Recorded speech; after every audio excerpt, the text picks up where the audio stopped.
Horus was weak. Horus was a fool. It sums up Abaddon.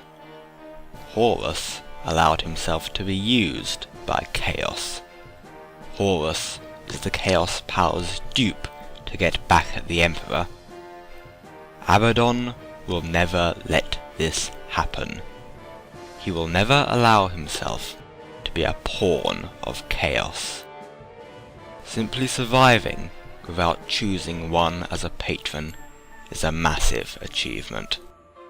Never succumbing to the temptation of becoming a demon prince is a second.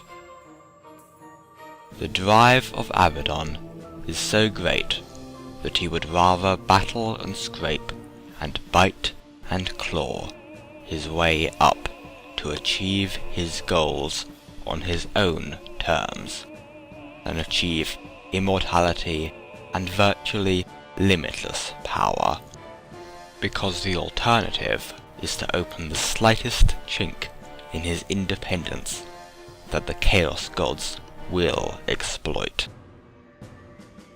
If Horus was the vessel that all of the gods poured their power into, right up until they abandoned him at the end, then Abaddon has become the vessel that the gods want to have for themselves, but haven't been able to claim. They've all offered him a chance to be their regent, to rule in their name, and he has turned them all down, playing them off each other.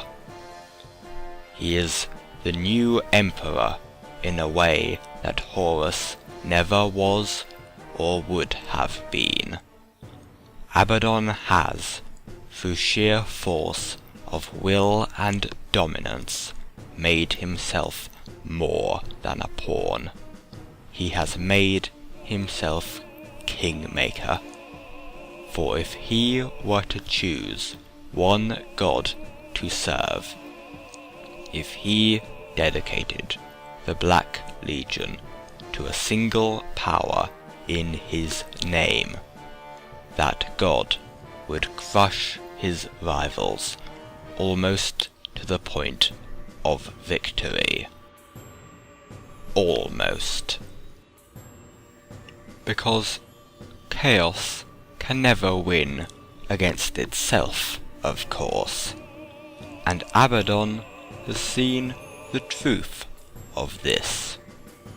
He knows that chaos is a process, a state, not a goal, and the moment anyone surrenders to the journey and forgets the destination is the moment their worldly ambitions are forgotten and their spirit becomes simply a part of the chaos powers. Abaddon is utterly relentless in his pursuit of what he wants, whatever that may actually be. Revenge on the Emperor? Too petty.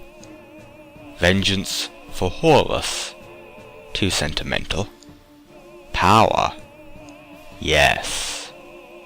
What kind of power? Mortal power.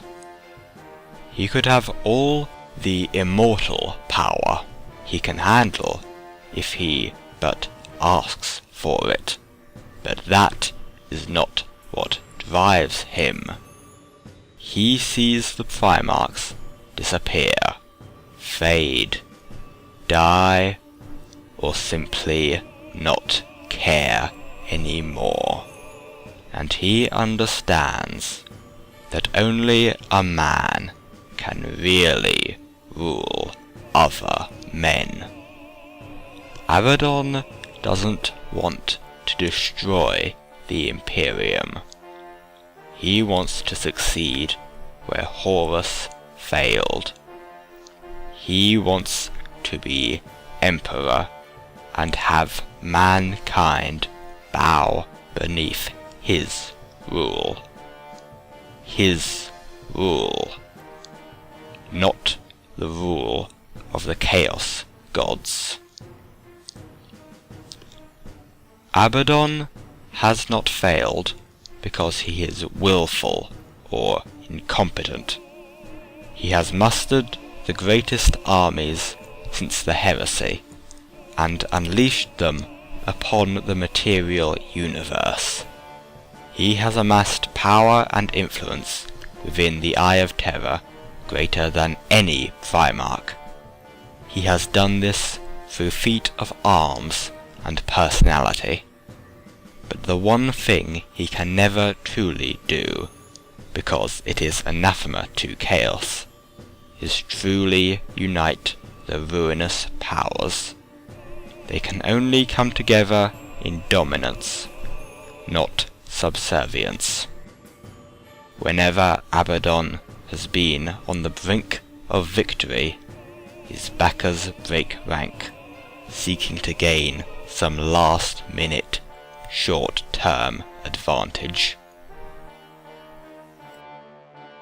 Ultimately, a win for Abaddon is a loss for Chaos.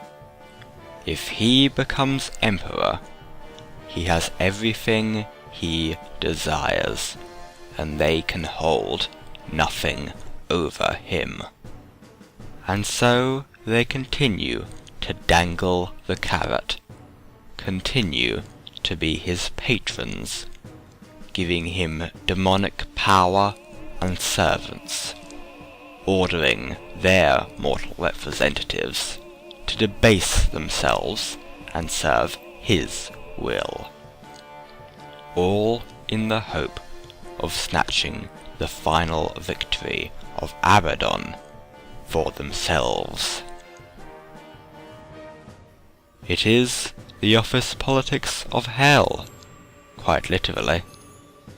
One belief surrounding Satan in many Christian theologies is that his defiance of God was his refusal to bow to man when they were created. In refusing to submit to the rule of mortals, Abaddon carries this analogy perfectly. The Legiones Astartes were created by a god, and were never meant to be corralled and curtailed by purely mortal ambitions. As angels, they have a higher purpose, and once had a higher regard in the eyes of their Creator, who shunned them. Quite how much Abaddon realizes when Horus fails, and how much he learns over the next 10,000 years, or 3 days, depending on the warp, is narrativistically elastic. Being the bearer of the mark of Chaos Ascendant is not just having a shiny star of chaos imprinted in one's forehead. It is when the Chaos Gods are bestowing their blessing, to be the center of a blazing star, to be surrounded by a coil of ever-replenishing chaos energy, to be heralded by choirs of demons of all powers, suffused with the essence of the 4 great Chaos Gods. To each worshipper and follower he appears different, much like the Emperor. He is a schemer, a warrior, a self-centered iconoclast, and a survivor. But there are times, after the effort, the glory of being the conduit of so much power, when he teeters on the precipice of doubt, madness, and physical corruption. He stands between mortals and immortals, his ambitions far beyond the understanding of the first, yet incomprehensibly alien to the second.